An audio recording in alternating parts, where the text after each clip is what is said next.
रे साला रे तू कौन हुआ रे? अरे ये भैया हम मालचन मिले आइल रानी है भैया, छोड़ देना।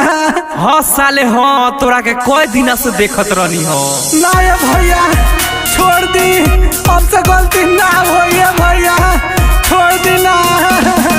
पैर पड़ा है भैया, छोड़ दी, अब गलती हो गई, अब माफ कर देना ये भैया। Music by Rohit Dixit.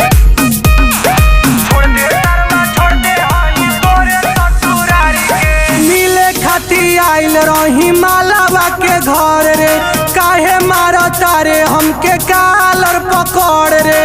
ए भैया छोड़ देना। मिले खाती आइल रही मालावा के घर रे, काहे मारो तारे हमके कालर पकड़ रे। काल में फुलाई देले दुनू ओरी मारी के, छोड़ दे सरवा छोड़ दे हई तोरे ससुरारी के, छोड़ दे सरवा छोड़ दे हई तोरे ससुरारी के। चोट लगता है भैया, छोड़ देना, आज के बाद से गलती ना होई है भैया।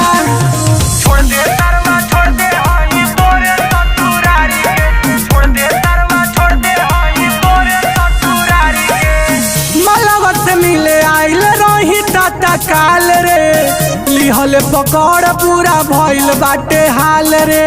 हम अपना से मिले ना रही उहे बोलैल मलावत से मिले आइल रही ताता काल रे, लिहल पकड़ पूरा भइल बाटे हाल रे।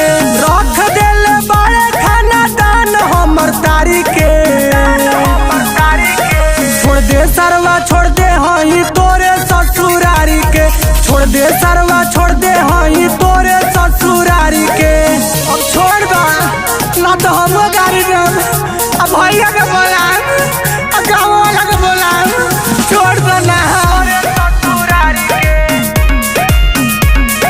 छोड़ दे सरवा छोड़ दे हई तोरे ससुरारी के। रंज के छोड़ दे भइल बुरा हाल रे, अब नहीं मिले आई बोलाई जदी माल रे। सब धोखाबाज बाड़ी सन, खुदाई जदी माल रे। रंज के छोड़ दे भइल बुरा हाल रे, अब नहीं मिले आई बोलाई जदी माल रे। हथरी लगाई देले मऊगी के साड़ी के, छोड़ दे सरवा छोड़ दे हई तोरे ससुरारी के, छोड़ दे सरवा